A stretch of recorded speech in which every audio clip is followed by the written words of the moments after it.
The day it was announced, my wife and I were sitting here in this chapel, about halfway back, enjoying the services, and then they announced that I was the bishop. And two people in front of us immediately said, "Who's he?" And that was to some degree what we were walking into.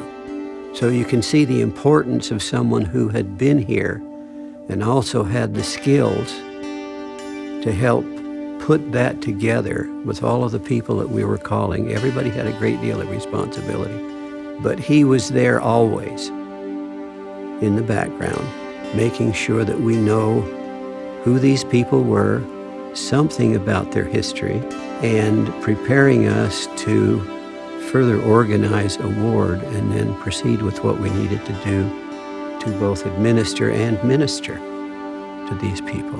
I dare say he had as much to do with the organization of the ward as I did. Like I say, I was the new guy. He was my mentor. A bishopric is comprised of not just a bishop and counselors. People need to remember that a bishopric is clerks and executive secretary. Each has a role. A bishopric, a bishop, and his counselors are only effective if they can spend a preponderance of their time ministering to members of their ward. The clerks and the executive secretary role is to eliminate as much of the administrative function as possible to allow that to happen for a bishop and his counselors. You can't just sit back and wait to be told what to do. You have to see what needs to be done and be proactive, and Don did that. His training was wonderful. He spent a lot of time with me, and he didn't always tell me, here's exactly how you do it. It was, here's what needs to be done. Now, accomplish the task. Some things are easy to do and take care of.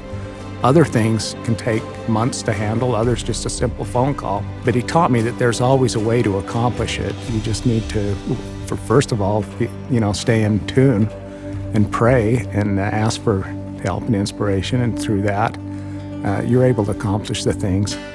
And what's interesting and kind of neat is there were some situations that came up that took a few months to work on. It was really cool to see it work itself out with the help of the Lord and in the favor of people that we were trying to help with their records and whatnot. So, in the early days of the church, Joseph Smith directed leaders on the importance of record keeping. The prophet explained, "It is the duty of the Lord's clerk, whom he has appointed, to keep a history and a general church record of all things that transpire in Zion.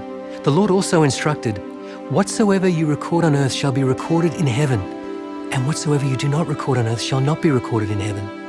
As you fulfill your calling as ward clerk, you help preserve critical information about your ward and its members. Thank you for accepting this calling as ward clerk. You have been called by the Lord and will be responsible for keeping a record of those things that transpire in Zion.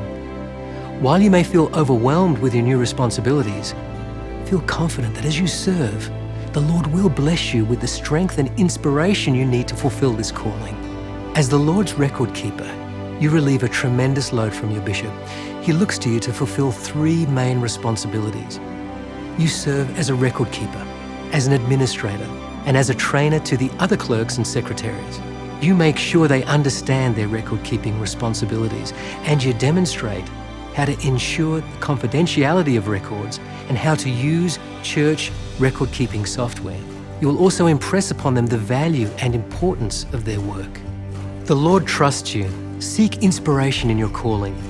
The funds and records that you work with are sacred, and the Lord will help you to be effective in your work. You will be blessed for your efforts, and each member of your ward will be blessed for your faithfulness in magnifying your sacred calling. Thank you for your dedicated service.